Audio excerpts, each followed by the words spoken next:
Iran has laid dozens of mines in the Strait of Hormuz.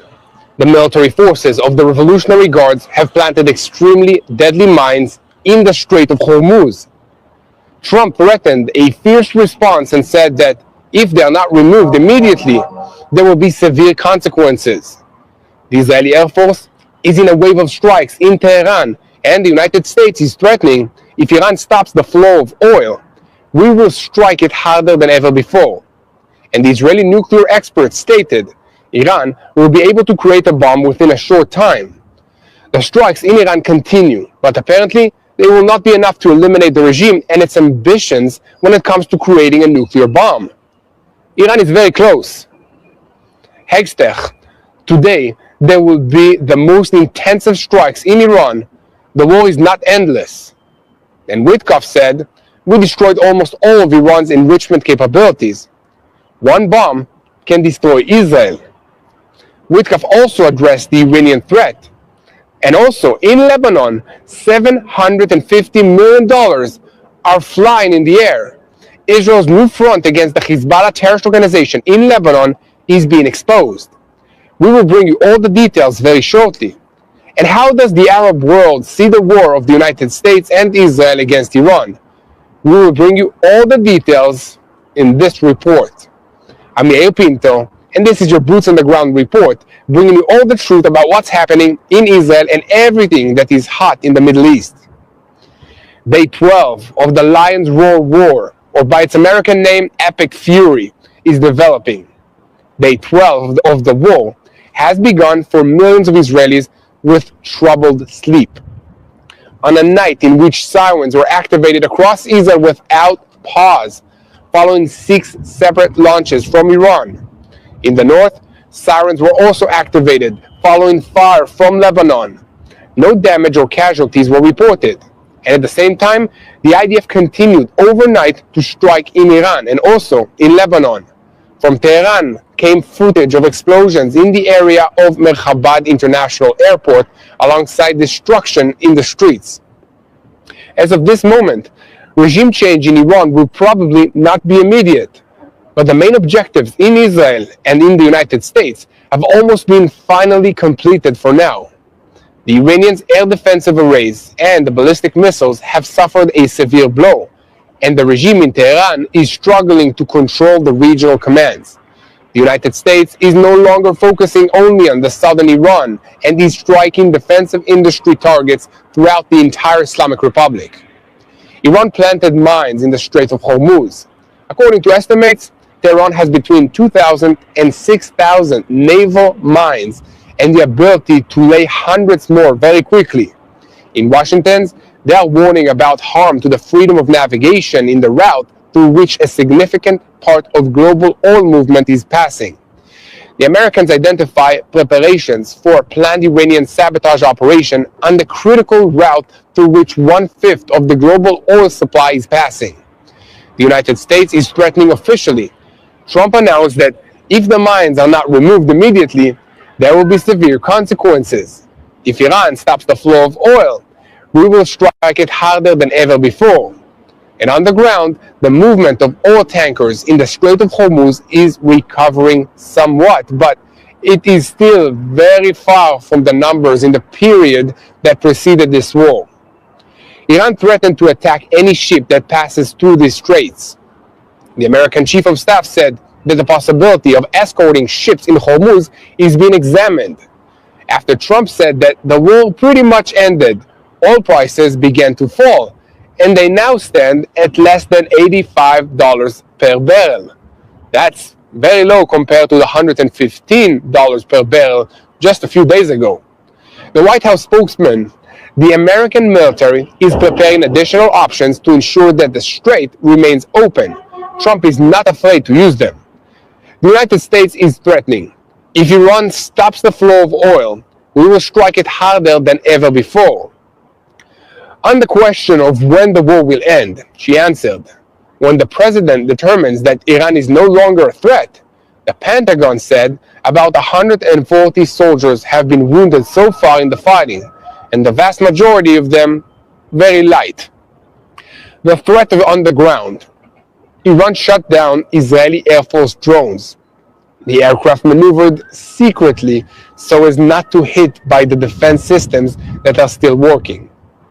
The American president's envoy, Steve Witkoff, said in an interview on the station in the region that he is planning to visit Israel next week for the purpose of coordinating the war plans.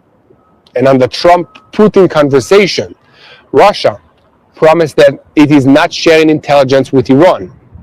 We can believe that, according to the United States. And American Defense Secretary Hagstach announced the United States is winning the war. Iran is desperate. Today, there will be the most intensive strikes.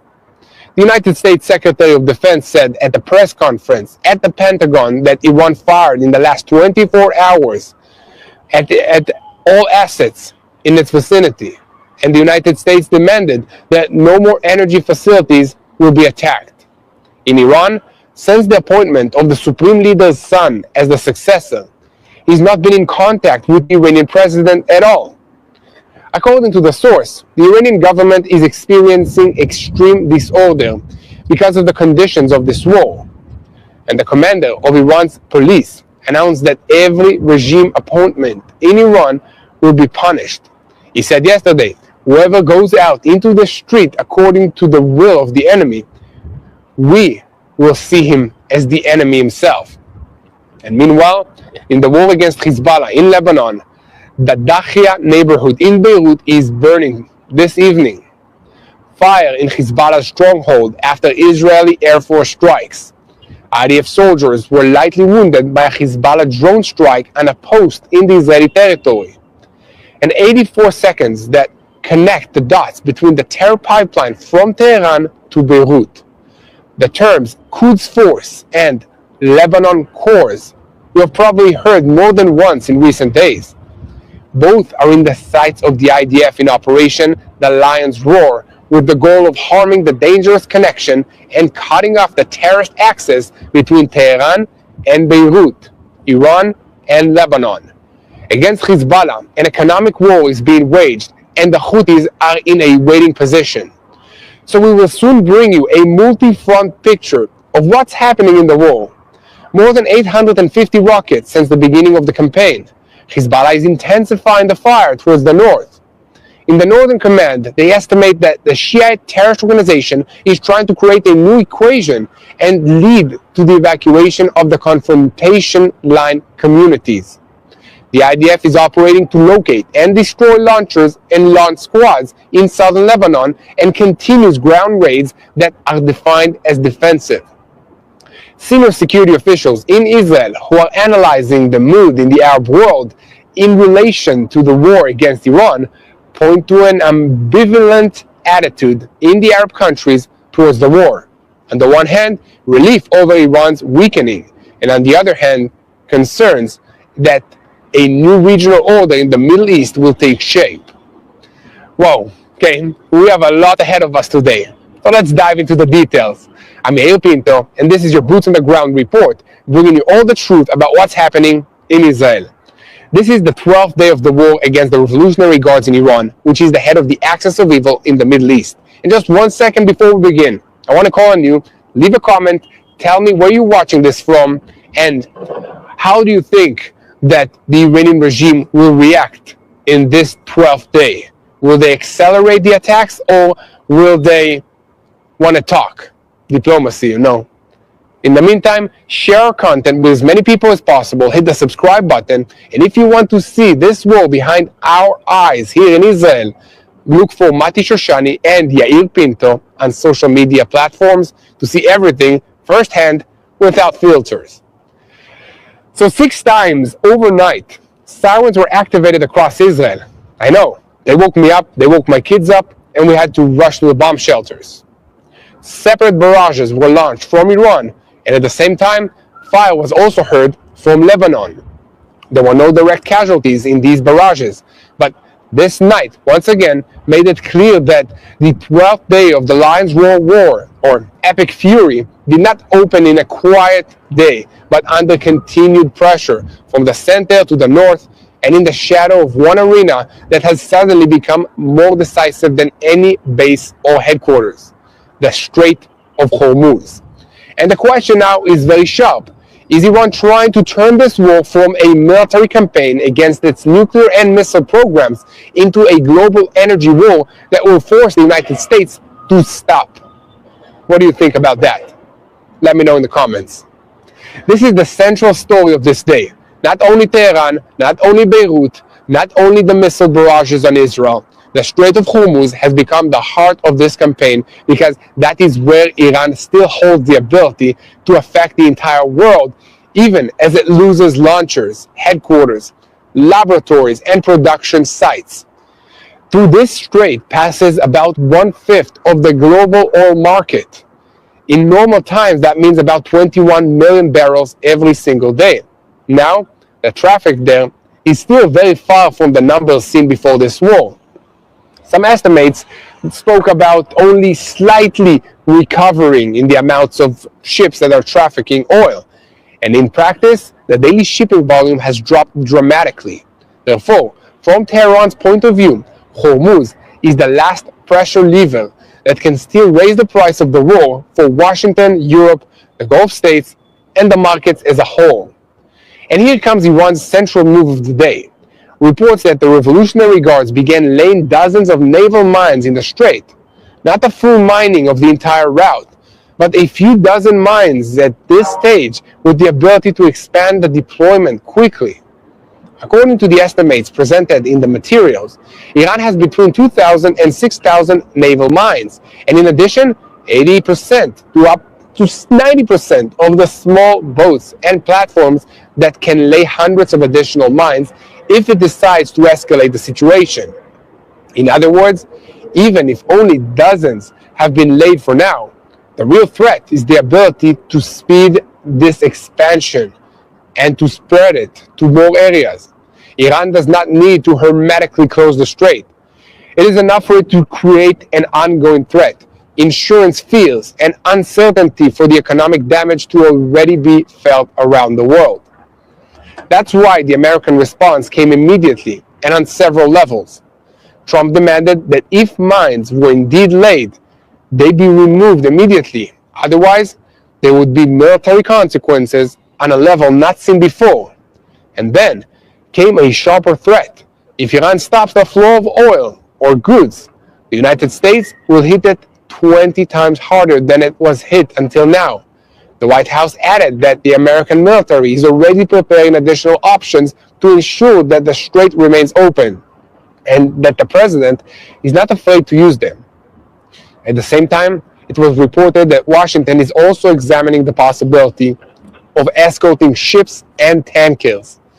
This still has not presented as a move that is already activated in an orderly fashion way, but the very fact that it is being considered says a great deal.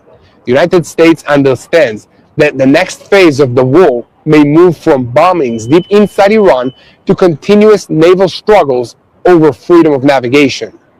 And on the ground as well, we saw an immediate response. U.S. Central Command announced overnight that it destroyed 16 naval mine-laying ships in the area of the Strait of Hormuz. Earlier, Trump spoke of 10 vessels, and later, the White House described cumulative damage to more than 50 Iranian vessels, including a mothership for carrying drones.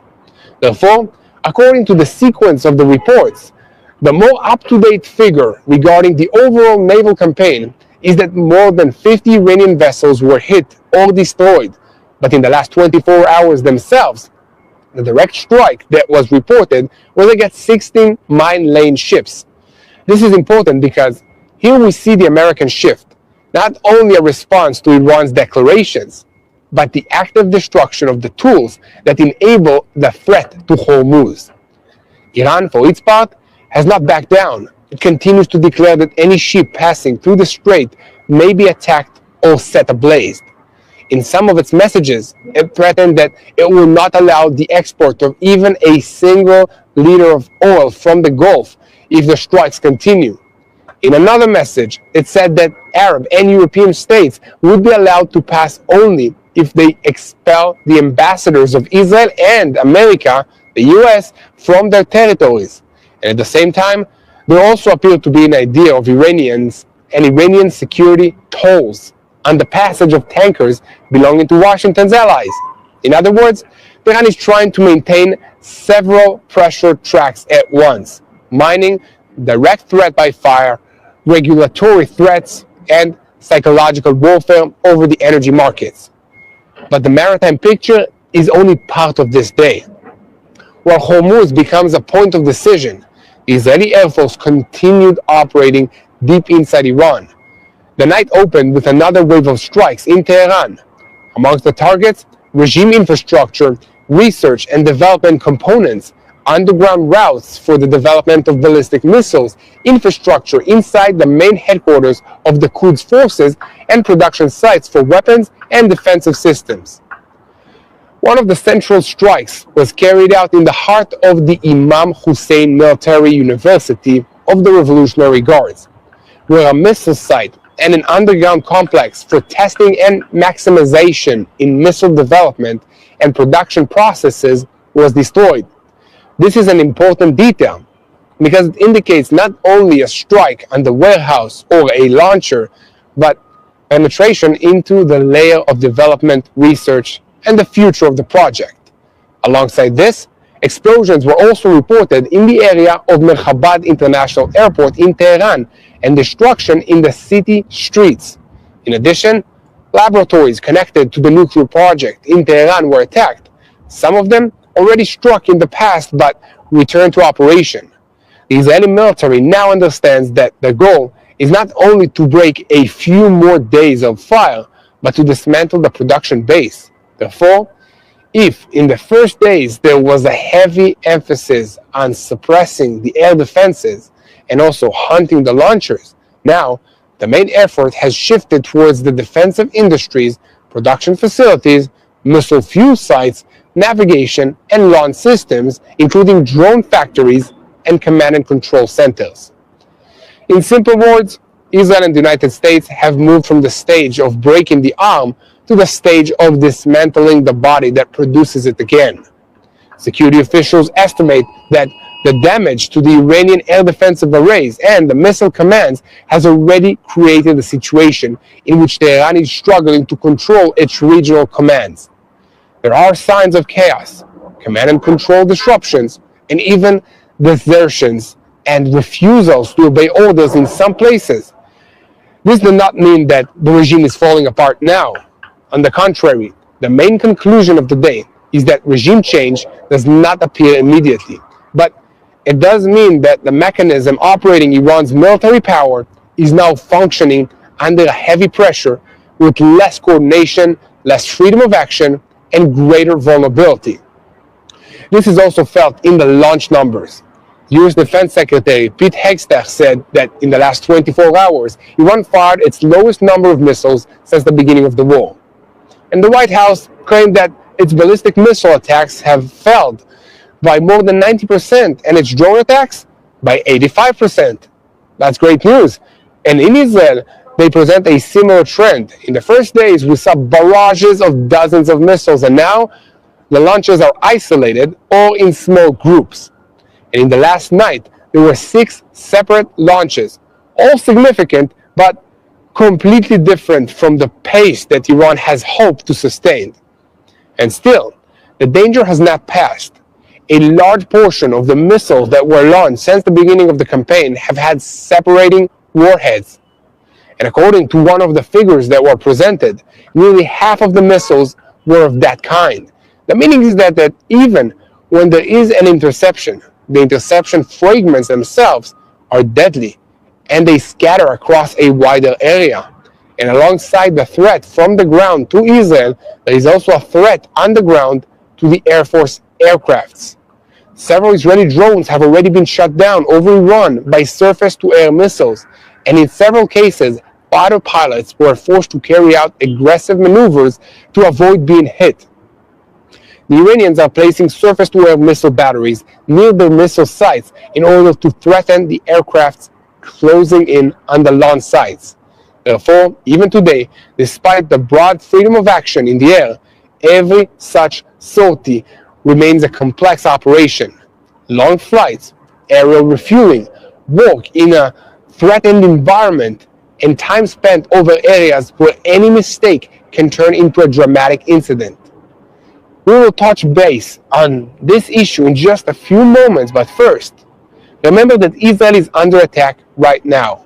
Sirens are sounding as I'm recording, as I'm filming, as I'm taking my kids to school. There are sirens all the time.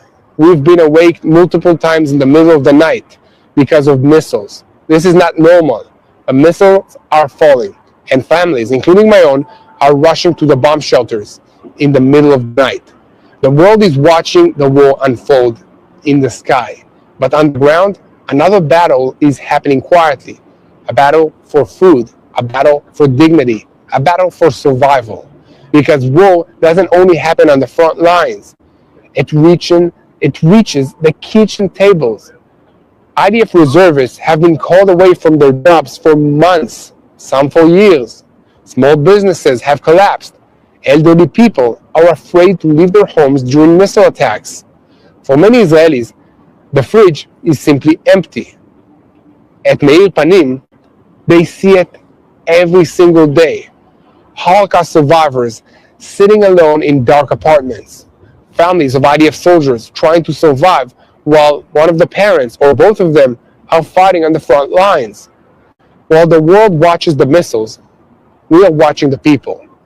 Every day, Meir Panim provides hot meals, food packages, and care for those who need it most. But they cannot do it alone. They need your help. Stand with Israel. Stand with the people who are suffering quietly. Go now to bless-israel.org. Again, that's bless-israel.org. Help feed the hidden victims of this war. Again, it's bless-israel.org. Donate now. Stand with Israel today. And now we return to the picture on the ground. The campaign on the 12th day is not only Iran versus Israel and the United States of America. This is a multi-front war. In Lebanon, the IDF continued overnight strikes deep inside the Dakhya neighborhood in Beirut and at additional points all across the area of Lebanon. This is including a targeted strike on an apartment in the residential building in the Aisha Bakar area. The IDF spokesman also reported the elimination of the commander of Hezbollah's Nasser unit and strikes on high-rise buildings and missile launchers. On the ground, inside, the raids in southern Lebanon continued. The IDF defines these raids as defensive activities. And at the same time, Hezbollah continues trying to create a new equation in the north. Since the beginning of the campaign, it has launched more than 850 rockets towards Israel, and its objective is clear: to apply pressure on the confrontation line communities, extend the time spent in shelters, and try to create renewed evacuations. The numbers in the north tell the story very well.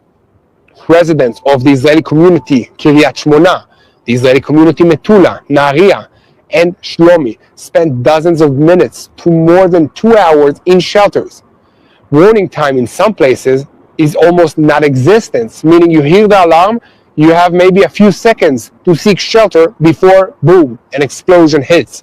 And within this arena, Hezbollah is also trying to strike IDF forces directly. And 3 soldiers were lightly wounded from a drone strike on an Israeli post near the border. The IDF continues to hunt the launchers and the launch squads in southern Lebanon, while also applying heavy pressure on the organization's operational and financial infrastructure. And here enters the new economic front against Hezbollah. The IDF struck about 30 assets belonging to the El-Qard El-Hassan Association, which is the organization's financial arm, which funds the salaries, the purchasing of weapons, and the support for its operatives and families. And according to the materials, this is a move intended to deepen the military blow through economic strangulation. The assessment is that Hezbollah is in the deepest economic crisis that has experienced in years, with real difficulty in transferring salaries, pensions, and routine payments. In the background, is also the figure that's according to which Iran transferred about $750 million in cash to Hezbollah over the past year. And in a previous strike in Beirut, senior Quds forces and figures connected to that economic link were eliminated. This explains why Israel today sees the money front as an inseparable part of the military effort. In the broader regional arena, Saudi Arabia, the United Arab Emirates, Kuwait, and Bahrain are already feeling the tremors of this war. During the night, Saudi Arabia's intercepted ballistic missiles and drones that were aimed at the Prince Sultan Air Base and also at oil areas in the eastern part of the kingdom. And in the United Arab Emirates, alerts were activated, and in some of the airports there were also mention of damage to an ADNOC refinery in Rawais and its closure as a precautionary step. In Bahrain, alerts were heard. In Kuwait, the interception of 8 drones was reported. And in Iraq, there were reports of an Iranian drone attack towards an American diplomatic facility near Baghdad airport. In other words, Iran is not responding only towards Israel, it is trying to rebuild a ring of pressure on all the regional partners of the United States of America. And behind the scenes, that is exactly what explains the tough American line. Hegstach announced that today would bring the most intensive strikes in Iran, but added that the war is not endless. This is an interesting formation because it connects 2 messages. On the one hand, maximum acceleration right now. On the other hand, a desire to make clear that there is an objective, a timetable, and a limit. The White House reinforced this when it said that the operation would end only when the president determines that Iran no longer poses a threat. According to that same line, the original plan spoke of 4 to 6 weeks, and the Americans claimed that they are already ahead of the schedule. Witkoff presented the nuclear part of the equation. According to him, almost all of Iran's enrichment capabilities have been destroyed, mainly in Isfahan, Natanz, and Fordo. And he also mentioned that the IR-6 centrifuge program and the fact that after the strikes, Iran expelled its inspectors of the International Atomic Energy Agency from the country of Iran. He said simply, if the program is not military, why not allow supervision? If the same breath we heard that Iran had enough materials for 11 bombs, including 460 kilograms of enriched uranium to 60%, and that one bomb alone can destroy Israel. This is the official American line now, a description of Iran as a state very close to a weapon, and therefore one that cannot be stopped halfway. But here, another layer of the caution has also entered the picture. Nuclear experts cited in the materials that were assessed that the strikes alone may not be enough. Not be enough to eliminate Iran's ability to produce a bomb if the regime survives. And according to one assessment, if Iran is left with enriched material and partial infrastructure, it could still reach a bomb within a matter of weeks or a few months. Therefore, the question is not only how many sites were bombed, but what happened to the uranium that was already enriched? What remains of the centrifuges? Whether there is a secret facility and whether Iran will manage to quickly restore parts of the infrastructure. This is a critical point because it explains why the United States is not satisfied with the declaration of success and why Witkoff is already speaking about a visit to Israel next week to coordinate the war plans. Diplomatically, this day was also characterized by seemingly contradictory messages that are nonetheless consistent in their structure. Trump says that the war will end very soon, but not in the coming days. He says that they have already won in many ways, but still not enough. He threatens fire and also fury, and an unprecedented blow if Iran blocks the oil and the paths, and at the same time demands that Israel not expend for now the damage to the energy facilities without approval from Washington. This is not confusion. It is a division of the rules. Washington wants to continue breaking the Iranian military axis, but to prevent the war from spilling into an uncontrolled energy crisis that would return the world to a situation of extreme oil prices and heavy political pressure inside the United States. Even at the internal Iranian political level, there are signs of chaos. Reports from the Iranian opposition said that there is no clear information about the condition of Mujtaba Khamenei, and that even the Iranian president has not yet spoken with him since his appointment. And at the same time, there are reports of extreme disorder in the government, even if the Revolutionary Guards continue to operate with better coordination. And alongside this, the sharp threat of the Iranian police chief was heard. Anyone who goes out into the streets according to the will of the enemy will be considered an enemy himself. The finger, he said, is on the trigger. This means that the regime fully understands that outside pressure may also turn into pressure from within. And finally, there is also the broader picture of the Arab world. In the defense establishment, they identify the ambivalent attitude. On the one hand, a certain relief in the Arab world over Iran's weakening and the damage to the axis of resistance. On the other hand, deep concern over the new order that this war may create. Some see it as an opportunity to weaken the Iranian power that for years penetrated Iraq, Syria, Lebanon, and Yemen. Others see it as another stage in a broader move to reshape the Middle East, one that may further weaken regional stability and create a new framework in which Israel is integrated more deeply on the diplomatic, security, and economic levels. Therefore, there is no unambiguous joy there, but rather a mixture of relief, anxiety, and cold calculation. This is what day 12 looks like. Hormuz has become the lever of decision. Tehran continues to absorb prices, lots of waves of strikes and damage to its missile and to its nuclear industries. Hezbollah is being strangled militarily and economically in Lebanon. In Iran is responding with launches, drones, threats, and an attempt to open a regional energy front. The question now hanging over everything is not whether Iran has weakened, but whether the pressure on it will be enough before it finds a new way, maritime, nuclear, or regional, to return the world to an even more dangerous course.